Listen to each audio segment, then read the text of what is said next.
Revealed. How I transformed a 6-month fight for justice into an inspiring shareholder revenge. In the heart of Maplewood lies the ghost of my father's clinic, a respected institution, now choked by the greed of a pharmaceutical giant, Greystone Corporation. The weight of my mission anchors me down as I sit in the bustling diner, familiar laughter ringing hollow in my ears. Today isn't just any day. It's the beginning of a battle that could redefine my family's legacy or bury it. Memories flicker like old film reels. My father's hand skillfully stitching a wound, his laughter echoing through the clinic's halls. I clench my fists. Justice has to prevail, but how far am I willing to go to reclaim what was lost? Every step I take into this fight feels like trudging through quicksand. My heart clenches at the thought of Jillian, my husband, and the late phone calls that keep pulling me further from our life together. I am deeply committed to this cause, yet I feel a suffocating guilt. A question haunts me. Am I sacrificing our relationship for a ghost? I look around the diner, faces I've known for years watching me, expecting me to shoulder this burden alone. The pressure is mounting. I can feel it coiling around my chest. Before we continue, I need to tell you about something important that's happening. YouTube has been making changes to the system, and many people are losing notifications from channels they follow. If you're enjoying the content, click the bell and mark all notifications so you don't miss the next videos. And if you can leave a like, it really helps with reach. Seriously, it makes a difference. Oh, tell me in the comments where you're watching from. I'm always curious to know who's on the other side of the screen. Now let's continue. As the weeks march on, I uncover allies among the former staff of the clinic, people who suffered under Greystone's deception. Their camaraderie ignites the flickering flame of hope in me, but it is quickly dampened by the emotional toll. With each call for information and every late-night research session, I feel my spirit eroding. The tension in my home with Jillian becomes unbearable, our conversations delicate and strained, like glass teetering on the edge of a table. I want him to understand this is not just a fight for me, it's for a community betrayed. But every time I sit across from him, I see his eyes filled with concern, and I feel selfish for dragging him into a war of my making. Just when I risk losing myself completely, a crucial piece of evidence falls into my lap, connecting Greystone to the malpractice that dismantled my father's legacy. My pulse quickens. This discovery isn't just a lifeline, it's the fuel to my fire. Memories of my father's dedication swirl in my head, urging me to press on. I'm more than a grieving daughter. I'm a guardian of his dreams. But buried within each revelation is the weight of secrecy, entangled with our family's past, whispering of sacrifices that are yet to be uncovered. As I prepare for an upcoming shareholder meeting, rehearsing my words, doubt twists in my gut. What if my efforts crash and burn? My phone buzzes, an unexpected message lighting up the screen. A name I never thought I'd hear again, someone tied to my father's past ready to step in. The room seems to spin. Can I count on this ally? Or will their presence complicate everything? As I take a deep breath, my heart races not just with anxiety but a burgeoning determination. I stand on the precipice of uncovering the truth, yet the tides of fate swirl ominously. I must confront Greystone's deceit, but the stakes just got higher. The tension thickens, threading through the air like a warning whisper. Will I find the courage to battle against a corporation that shattered my father's dream? Or will this journey twist into a path I never envisioned? The anticipation before the shareholder meeting crawled under my skin, an electric current that both invigorated and terrified me. I had transformed my guilt into focus, steeling myself with the evidence that could crack open Greystone's facade, revealing their wrongdoings.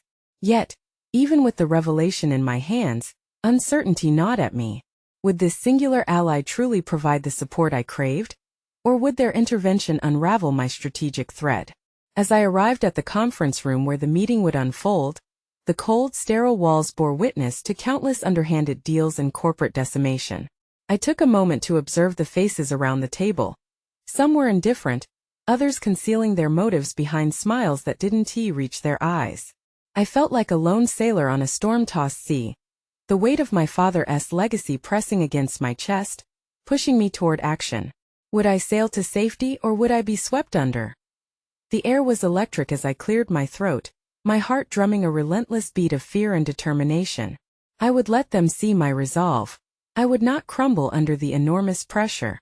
This was not merely about my father's clinic, but about justice for those marginalized by corporate greed. I had a moment, only a fleeting instant, to ignite the fire of dissent in the hearts of those gathered.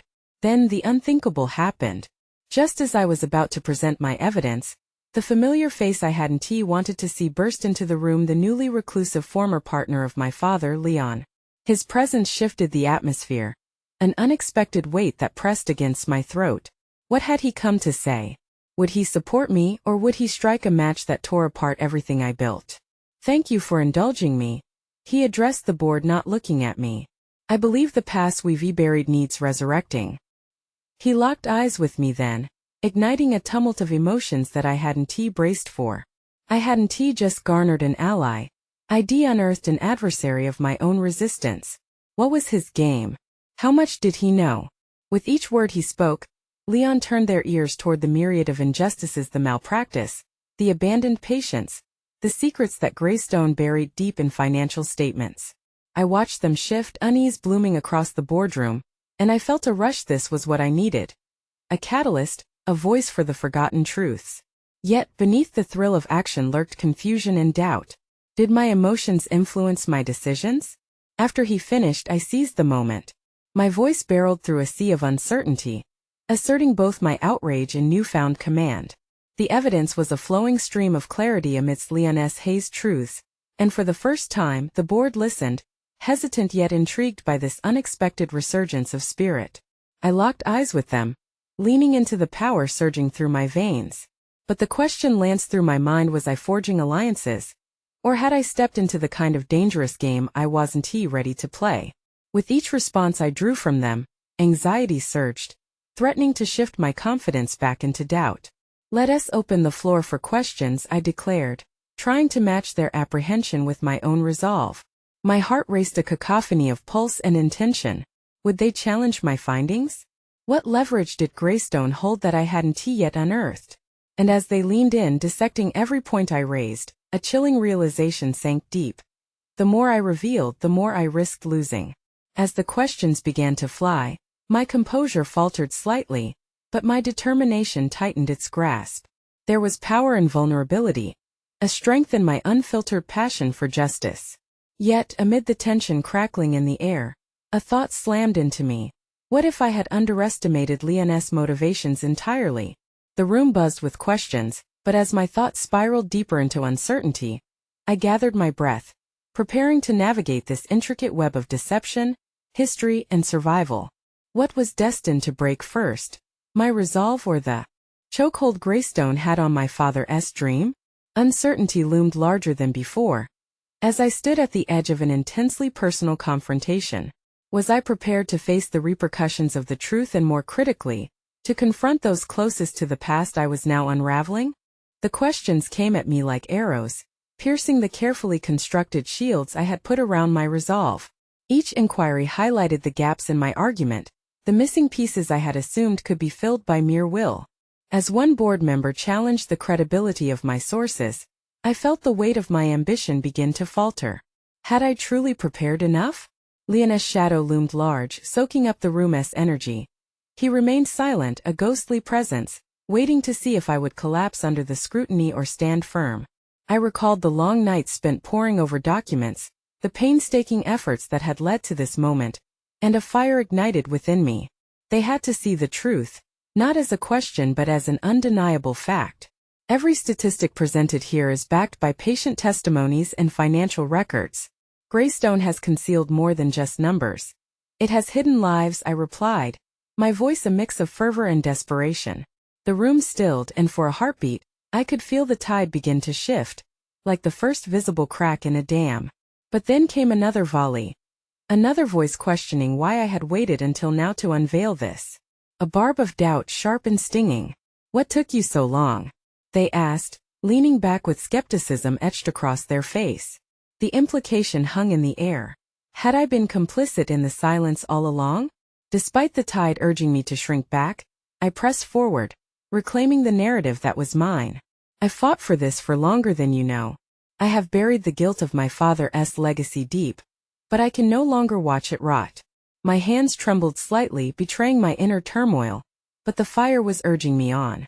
Each question ignited new threads of thought. They spoke of responsibility, of duty, not just corporate but personal. Did I have the strength to bear this weight? Or was I merely a vessel for retribution that I couldn't own? My heart raced as revelation struck. Perhaps this was not merely about justice for my father's clinic. Maybe it was also a confrontation with my own fears and limitations. I saw Leon's lips curl slightly, a barely concealed smirk playing on them as if the unfolding conflict was a game he already had under control. How did I wrest the power of this meeting back from him, shrouded in uncertainty as he was? Scouting the room, my thoughts spiraled. Could I reclaim the narrative? A strange sense of clarity filled me, blending with the dread. This moment wasn't solely about the past. It was a step toward redefining my future, to emerge victorious against the shadows of Greystone and my own trepidations. Every decision we make holds consequences, I countered, needing them to feel both the weight of my words and the intensity of my resolve. Today, I stand before you not just to expose wrongdoing, but to implore each of you to weigh your conscience over the allure of profit. We can choose to be better. The words hung in the air, a challenge and an appeal wrapped in one. Some faces showed intrigue, while others nodded skeptically. I had ignited something, a flicker of possibility and doubt intermingled. Would they join me, or would they retreat to defend their comforts? As questions continued, a realization dawned. This venture was a test of more than just Greystone's misdeeds. It was about confronting every facet of my identity, merging my past fears with an emerging confidence. The truth was not merely a weapon but a vehicle for growth, pushing me toward the accountability I had long avoided. With each moment, the stakes heightened, revealing the undercurrents of this corporate battleground. I did not just fight for my father. I struggled for my own voice, for my autonomy. The tension escalated, and just as I felt momentum strengthen under my feet, Leon broke his silence. And what if your evidence is flawed? What if we uncover more about you than you've shared? The ultimatum struck me like a lightning bolt, and every gaze in the room turned toward me, demanding a response. I stood at a precipice, every choice magnified. Would I fracture under scrutiny, or could I bend the perception of truth to reveal resilience? That moment was pivotal, one that could define not only my fate but reshape my very essence. How would I navigate the ramifications of revealing my truth while untangling myself from the clutches of those who had doubted me for far too long? With the weight of Leon's remark pressing down like a challenge, it was clear. I was standing at the threshold of a confrontation that was far from over. The air became thick with expectation as I grappled with the weight of Leon's words. Each pair of eyes bore into me, opinions swirling like pedestals ready to elevate me or cast me into the abyss of self-doubt. I sought strength in my resolve, in the truth I had carried for so long. If the board wanted to play a game of exposure, then I could match them, but I would do it on my own terms. Flawed? I echoed, with a steadiness that surprised even myself. If my evidence is flawed, then let us discuss that. But my flaws are not what this meeting is about. What we're here to deliberate is Greystone's negligence, and the silence it has perpetuated for years. I planted my hands on the table for emphasis, leaning slightly forward. I had to be more than a witness. I had to be a force. Leon's gaze narrowed, seeking to provoke further. The smirk could not mask his interest. He challenged or perhaps baited me to reveal my vulnerabilities, but in that moment I recognized his tactic. Every attack was a diversion meant to distract from the truth I sought to unveil. I'd let them question my credibility. It might lead them away from the real conversation, the tragic narrative of lives lost and futures robbed. What you see as flaws, I continued, keeping my voice measured, are actually the cracks that reveal truths hidden beneath the surface. People are suffering under Greystone's reign, not just in numbers but in real, tangible ways. I stand here to advocate for them. And if you choose to dismiss my voice, you dismiss theirs. With each word, energy pulsed through me, bolstered by a growing clarity of purpose. My father's legacy, while heavy as it had been, now felt like an anchor rather than an anchor dragging me down. I was more than his daughter. I was his ally in this fight for justice. The board's murmurs intensified. I could sense the gradual shift. Some were intrigued, questioning their own positions, grappling with their conscience as I had hoped. Others remained resistant, their minds built on years of corporate loyalty. Yet this time, skepticism was laden with uncertainty, and that flicker of doubt flared fuel to my fire. Leon was cornered. I could see it in the slight fidget of his fingers and the tightening of his jaw.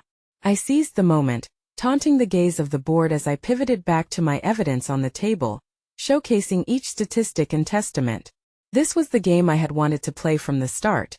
Not just about Greystone's actions but a direct response to those actions and their implications for all involved. Imagine if this were your loved ones, I pressed, feeling the rhythm of my passion driving me forward. What lengths would you go to ensure their safety and dignity? It is easy to retreat into the comfort of ignorance when one's own interests are at stake, but true leadership demands a confrontation with uncomfortable truths. The board members started to shift in their seats, unease palpable in the air. The tide was turning, and where I once felt the fear of exposure, I now drew strength from the potential transformation I invoked. I had to remain firm. This was about more than just a corporate meeting. It was a statement that I would not be muted or diminished again. But Leon, unyielding as ever, cleared his throat, a glint in his eye that spoke of resistance. And what if you've misjudged the stakes? This isn't just about saving lives. It's about saving your career. Are you really willing to risk everything? His challenge struck deep, echoes of a fear I had tried to bury. Was I truly ready to gamble my future for this fight? The notion clawed at the edges of my consciousness, searching for cracks in my burgeoning resolve. Could I navigate through this daunting terrain without losing myself in the process? As I stared back at Leon, my heartbeat quickened. The moment had arrived not only to answer him but to confront what I feared most. I was about to rise above the confines of my insecurities, to redefine not just my career but my entire narrative. The choice was becoming clearer. With every heartbeat I forged ahead, no turning back. Would I emerge with the truth? Or would the echoes of doubt draw me back into the shadows? The next move was mine to make, and the clock was ticking down in this high-stakes game. The question lingered. Could I solidify my ambition into a force that reshaped not just my fate, but the very fabric of Greystone? The clash lay ahead, and the game of power was about to escalate. Questions raced through my mind, colliding with the determination looping around my heart. I leaned into the challenge Leon presented, feeling the heat of his gaze and the weight of his insinuation. He thought he could shake my resolve, but I was resolute now. I would not just advocate for the voiceless. I would expose the rot that had festered within Greystone's walls. Risk everything, I replied, my throat dry but my tone unwavering. I've watched as lives have been discarded, as futures were extinguished for profit. I'm already risking everything because I've already lost more than I can bear. My father, my career. This challenge is merely a consequence of what Greystone has created. They've cast me into this role, and if I have to be a scapegoat to claw back some semblance of justice, so be it. The tension in the room thickened. Some board members exchanged furtive glances, weighing the gravity of my words against years of corporate complacency. This was the turning point I needed. Doubt sown in familiar soil could indeed bear fruit. I took a breath, steadying my thoughts as I prepared for the critical moment. The evidence. My hands trembled slightly, but not from fear. It was anticipation. I felt empowered by the knowledge that I brought to the table: studies, witness accounts, and reports carefully threaded together to form an undeniable narrative against Greystone. I have documents here, I said, feeling the calm surface of confidence wash over my nerves. Figures that show the spike in incidents directly correlating with corporate decisions. You asked me to prove my flaws. I'm ready to prove my findings, and you can judge my character later. The silence was palpable. I rifled through the laundered sheets of paper, each one a testament not just to the negligence I'd encountered, but to the resilience that bloomed from despair. I flashed the first document, unveiling a case study, one that delineated the grave negligence documented over the years. Here's the first striking example, I said, pointing out the relevant data with precise fervor. This isn't just about numbers, it's lives. Lives like those of the families knocked down by Greystone's indifference. With each statistic stands a story and injustice. Voices began to murmur again. A blend of disbelief and contemplative intrigue. Energy transitioned in the room, a boiling tension sparking from utter disbelief to a burgeoning empathy, an awakening of conscience hidden beneath layers of apathy. I continued to dissect each piece of evidence, smoothly weaving a narrative that was not just factual, but deeply human. I could feel the momentum building, feel the walls of corporate indifference beginning to crack. But there was Leon, relentless and unyielding, still grounded in his perspective of profit and loss. Stories 1T sway the bottom line. This is a business, not a charity case. If we begin operating on your version of morality, where does it end? His words, sharp as daggers, sliced through my redemptive zeal, seeking to anchor me back into fear. My chest tightened, but I would not allow his cynicism to dim the fire I had inflamed. I could feel an inner resilience, fortified with every breath, drowning out doubts that had haunted me before this meeting. Perhaps, Leon, I countered, adrenaline coursing through me. The reality of losing the soul of a company is more detrimental than any numbers you wave around. A business sustained on profits alone rots from within. We cannot ignore the human cost of this company's decisions any longer, and that, my colleagues, should matter more than a quarterly report. The board buzzed with a mix of uncertainty and intrigue, caught in the wake of my fervor. Beneath the composed faces, I glimpsed expressions, a dawning realization that my fight was not just for justice, but for the integrity of Greystone itself. Are we prepared to confront our own complicity? I challenged, my voice ringing with conviction, pushing the stakes higher. Are we ready to redefine our mission beyond profit? And in that moment I felt the seed of change taking root, a connection forming between my purpose and the unearthed ambitions of others in the room. But beneath it all, I found the familiar shadows of doubt still lurking. Had I truly found allies in this battle, or would their allegiance wane at the first indication of risk? The ground beneath my feet felt unsteady still, but I dared not to waver. As I caught a flicker of empathy from a board member across the aisle, I knew the next revelation lay ahead. The stakes had grown interwoven with my own personal redemption. Could I hold the courage to navigate this impending storm, and emerge not just victorious but whole? I braced myself. The crucial battle for Greystone's moral compass had just ignited, and I was only beginning to fan the flames. I pondered then. Would I lose this fight too close to the tipping point? Or would my relentless pursuit of the truth illuminate a path I had yet to discover? All that lay ahead could either strengthen my resolve or threaten to pull me under. The next chapter awaited, the stakes growing ever higher. The air was electric with tension, every word I spoke echoing in the vast boardroom. As the murmurs of doubt morphed into an uneasy silence, I sensed the shift in the atmosphere, a delicate pivot from apathy to engagement. The flicker of understanding on some faces indicated a willingness to confront the truths I had laid bare. It was a fragile moment, one that could shatter with a single misstep. Yet it was a reminder that growth often stemmed from discomfort. I straightened my posture, focusing not just on the evidence at hand but on the authenticity of my message. I was not merely a messenger. I was the catalyst for change. My thoughts turned inward, questioning whether my efforts would be enough to sustain this newfound momentum. Would I find the strength to influence my colleagues to reevaluate their long-standing beliefs? Leon, I said, turning my attention back to him, you mentioned profit margins. Yet, what if the very essence of our company, the trust we build with our customers, erodes because we ignore their plight? This isn't just numbers on a page. It's about aligning our mission with our moral compass. I could see his resolve hardening, but I pressed on, recognizing his role as the biggest obstacle and knowing that confronting him was necessary.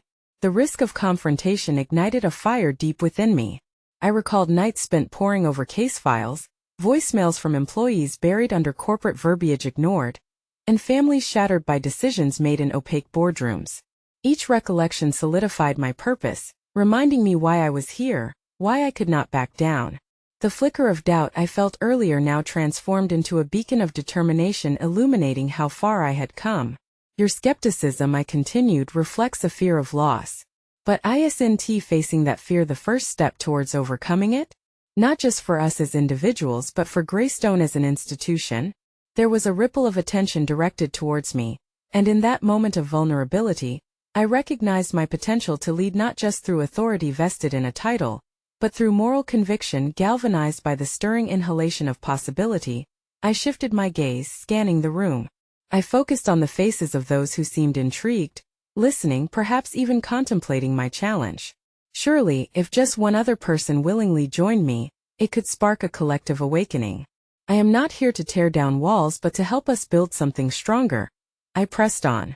We can redefine how we approach our responsibilities without sacrificing our economic objectives. Let us create a culture where decisions include not only profit but purpose. I felt my voice gain cadence, morphing into a rallying call. As I continued, I became aware of my own strength and clarity, an inner voice silencing the need for approval. I shared more anecdotes, weaving the statistics into stories that showcased not just the failures of our past, but also the resilient spirit of those affected. Then it hit me: authenticity was my secret weapon. Sharing the intimate details behind the data transformed abstract numbers into profound lives shaped by our decisions. This was my evolving strength. Hidden competency blossomed in my advocacy, bridging my passion with professional prowess. Yet, amidst this blooming realization, I felt a vital fear creeping in. What if the alliance I sought could dissolve as swiftly as it formed? Would my appeal lead to follow-through or only to more talk? And what if I faced rejection after trusting others? The moment felt charged with a new urgency. I had to anchor the support I sought. The conversation had begun, but the real work lay ahead. Deep within, I understood that the next steps were as critical as the present actions that solidified our commitment to ethical rejuvenation. Who will step forward? I posed, the question hovering like a silent invitation. Let us not only be the company that generates profit, but the one that people trust because we dare to be accountable. Suddenly, as I awaited their responses, the stark reality dawned over me. I realized I wasn't merely fighting for them, but also uncovering my own strength as a leader, a difference maker. Would this vulnerable moment ignite the spark I hoped for? As I stood there, heart racing, I scanned the expressions around the table, each face a canvas filled with uncertainty, curiosity, and perhaps even hope. The stakes had never felt higher. In this electrifying moment, I sent out an unspoken challenge: could we truly recalibrate the trajectory of Greystone? Or would my voice become another whisper lost in systemic indifference? The silence grew heavy as I surrendered to the weight of shared possibility, uncertain but bolstered by a fragile unity forming in the room. How long could this moment endure? What inevitable clash awaited next? And could I galvanize lasting change within myself and those around me? The air hummed with anticipation, and I knew that an undeniable shift had begun, one fraught with uncertainty, but brightly illuminated with the promise of transformation. The silence settled like a thick fog, stretching uncomfortably as I studied the faces around the table. I could see the wheels turning, the grappling with my words creating visible tension. Some people looked troubled, others intrigued, but each one had a stake in the discussion. It was time to break the silence and unveil the layers that could no longer remain hidden. Let us delve deeper, I finally said, breaking the impasse. If we cling solely to our traditional metrics, how do we measure the value of our reputation? The loyalty of our customers? The impact we have on their lives? My voice carried an urgency that I hoped would awaken a sense of responsibility. Leon's reaction was imperative. His skepticism had been a wall I needed to dismantle to unlock broader acceptance. As I regarded him, I could see the conflict etching deeper lines on his forehead. The moment felt fragile. This was my chance to turn his resistance into alliance. I glanced at the others, my pulse quickening. Leon, I said again, wouldn't you rather be the industry leader known for integrity and ethical practices, or a mere participant in profit-making? I challenged him directly, hoping my confrontation would spur a shift. He opened his mouth, hesitation evident in his eyes. Then he closed it, retreating into thought. What if this was the tipping point? I took a slow breath and continued. The choice we have is to either ride the wave of change or be swept away by it. People are becoming more aware. They demand that corporations act with integrity. With each word, I felt my confidence swell. This wasn't just about selling an idea. It was about constructing a movement of accountability. I was inching closer to unveiling not just the facade of corporate indifference but also the architects, the very colleagues who would either rise with me or resist fiercely. A hand raised slightly from the end of the table. It was Sarah, someone I respected for her analytical mind. But what does this mean for our quarterly reports? She queried, an eyebrow quirked in skepticism. These values we're discussing can enhance our brand in the long run, Sarah. I countered. Imagine a consumer choosing us because they believe in our mission. They won't just see our products as commodities. They will see them as part of a shared journey. Revenue will follow. It's intertwined. The dynamic started to shift faintly, the tension in the room ebbing just enough for the possibility of collaboration to seep in. My hands trembled slightly as I pressed forward, feeding off the glimmers of curiosity nestled among my colleagues' wariness. As I delved into case studies illustrating companies that thrived on ethical leadership, I found strength in my hidden talents. Storytelling had never felt this vital. The convictions flowed easily now, igniting sparks in the eyes of others. It felt less like a presentation and more like a communal exploration of values previously overlooked in the relentless pursuit of profit. But lurking beneath this burgeoning hope was the undeniable anxiety about my ability to rally continued support. What if I stumbled? What if I failed to sustain this momentum of inspiration? The accountability I sought was not merely from my colleagues, but also from within myself. Could I remain resolute in the face of potential backlash? The dialogue picked up, exchanging ideas as they responded to my propositions with increasing enthusiasm. I could sense the collective movement beginning to lift, yet deep inside, a twinge of dread settled. I was leading them toward transformation, but what if their apprehension spiraled again? I had ignited their curiosity, but I needed to forge it into action. I leaned into the change and offered a bold suggestion. Let us hold a workshop next week to discuss action-oriented strategies going beyond talk. We can create frameworks for implementing our new purpose, revisit our current models, and align them with societal needs. As hopeful murmurs filled the air, I realized that my own resolve was being tested. Did I possess what it took to lead this charge? At that moment, Leon seemed to reconsider. I could support that, but what if our shareholders reject this change? This is a significant shift. The question hung heavily, my heart pounding. The stakes were as high as they could get. We'll face the consequences together, I asserted, meeting his gaze. We're framing the dialogue a new way with transparency. But understand, this is just the start. My commitment and growth hinge on our collective strength. The room fell silent once more, the atmosphere thick with anticipation. My fostering of unity was visceral and deeply personal. I was becoming a champion for this cause, cementing my role as not merely a leader, but a visionary, a craftsman of our future. Yet I couldn't shake the weight of uncertainty looming over us. Could I navigate the inevitable pushback that would arise? How would I handle dissent when aligning individual goals with a unified mission? The flickering hope mingled with an abiding fear. As the conversation shifted toward details for the upcoming workshop, I sat back, aware that every decision could either propel us forward or tear apart our burgeoning alliance. A reckoning was on the horizon. Would they rally behind this cause? Or would the resistance I feared manifest into real consequences? The answer would define not just Greystone's future, but my personal evolution as a leader. The time was drawing near for me to confront these crucial tests head-on. The workshop had arrived, and with it, the weight of expectation settled on my shoulders like a cloak. The spacious conference room now buzzed with tentative energy, chairs arranged in a half-circle, inviting collaboration yet cloaked in uncertainty. Colleagues shuffled papers nervously, exchanging glances. Their apprehension mirrored mine. Would this gathering be the catalyst for change or merely an echo of prior discussions, drowned in corporate inertia? As I stepped to the front, my heart raced. In the mirror's reflection, I could see the determination etched on my face. Yet questions swirled in my mind. Was I enough? Enough to steer this vessel into uncharted waters? I drew a deep breath, channeling the energy of those who had resolved to participate.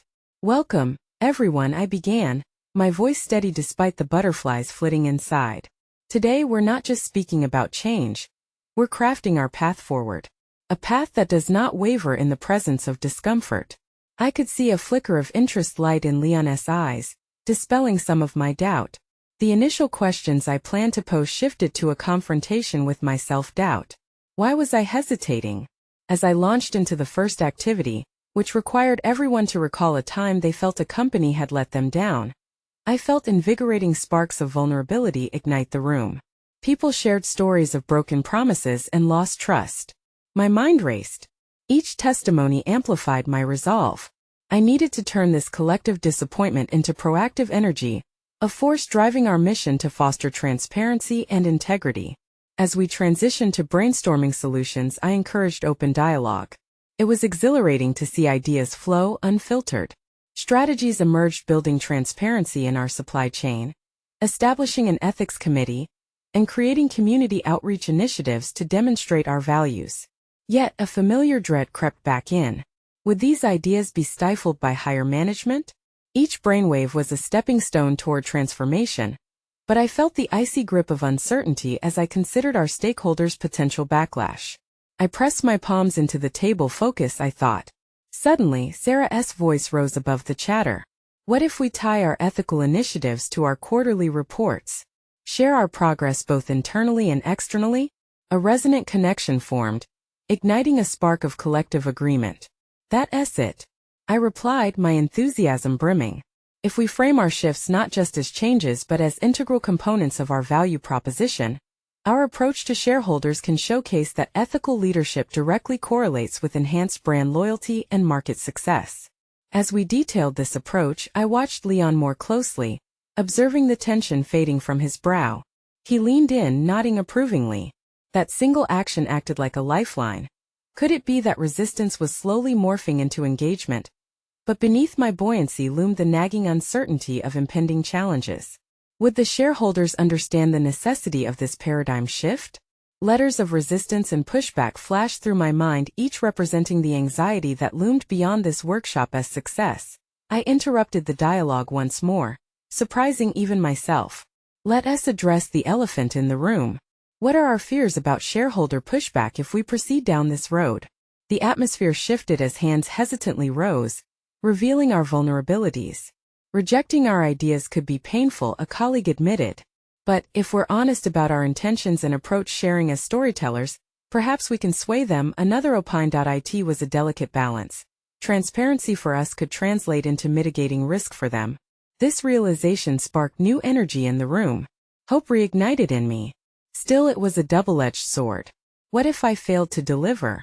I glanced down at the summary notes, each bullet point emphasizing the stakes tied to my leadership. As the meeting progressed, I witnessed a remarkable shift, a collective momentum that felt imminent. But the anticipation of external resistance loomed heavier. In the back of my mind remained the question, could I fend off the inevitable turmoil from their entrenched ways of thinking?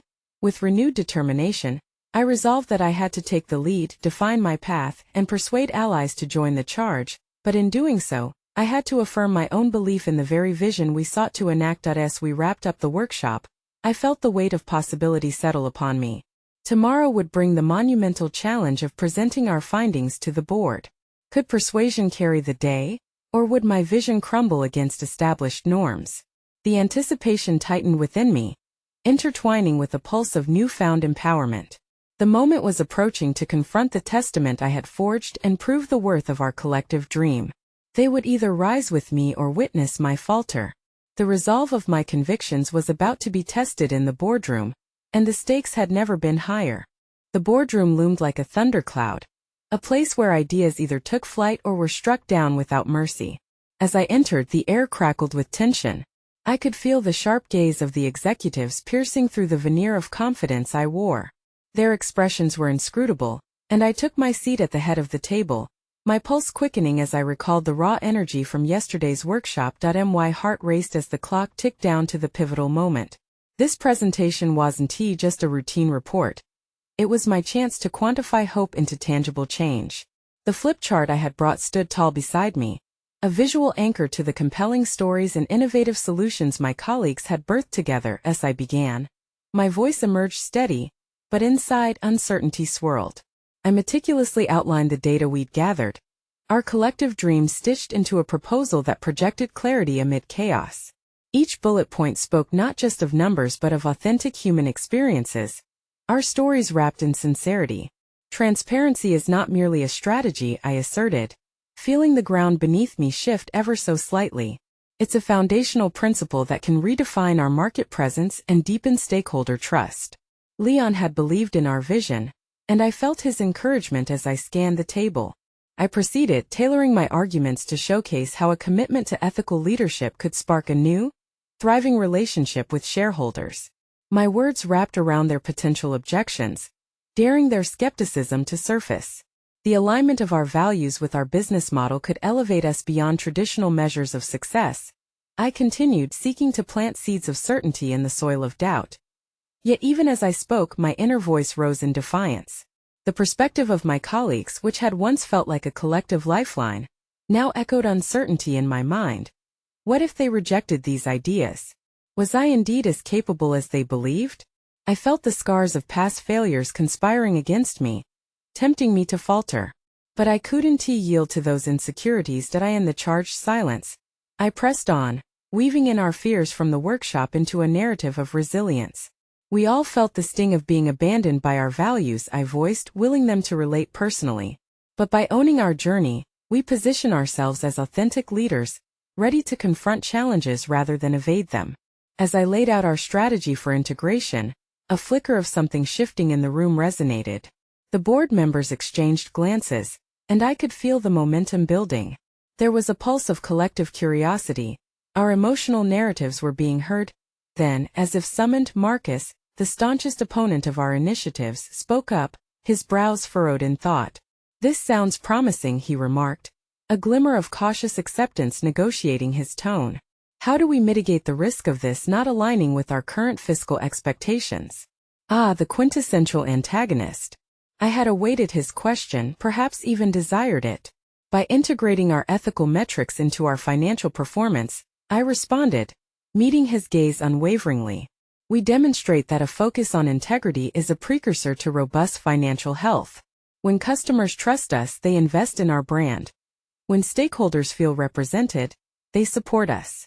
This was where I needed to shine, to show that I was not only the messenger but the capable architect of change. As detailed conversations ensued, I dove into the specifics: enhanced audit processes, regular community engagement reports, training programs for ensuring cultural integration of our new values. My confidence began to swell like a tide, washing away the remnants of doubt clinging to the edges of my resolve. But just as I thought the storm within me had calmed, another wave of fear surged. What if the fervor here evaporated once I left this room? They might support this today but recoil tomorrow when faced with actual change. As I noticed the board grappling with the implications of our discussion, I vowed not to let their indecision craft my narrative. I had pushed hard. Yet the looming silence hinted that I had not fully quelled their uncertainty. It was time for a bold move. "I understand your reservations," I declared earnestly, "but may I suggest a trial initiative? A small-scale project to pilot our ethical operations? Let's gauge its effectiveness and profitability before fully committing." Their eyes darted among one another, weighing the significance of my proposition. Would they see my dedication as a calculated risk or a reckless gamble? With the moment hanging delicately in the air, I felt the thrill of possibility and the weight of impending judgment intermixed. I had placed my ambition on the scales, waiting for the verdict that could either endorse my vision or crush my aspirations. The room was still, yet a storm of possibilities brewed, each one promising to define me not only as a leader, but as an agent of transformation, a champion for justice within a system resistant to change.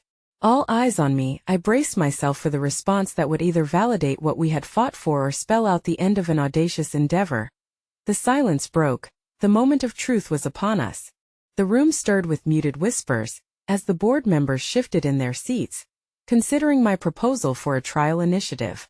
I held my breath, aware that this moment could dictate the trajectory not only of Greystone but also of my own evolution as a leader.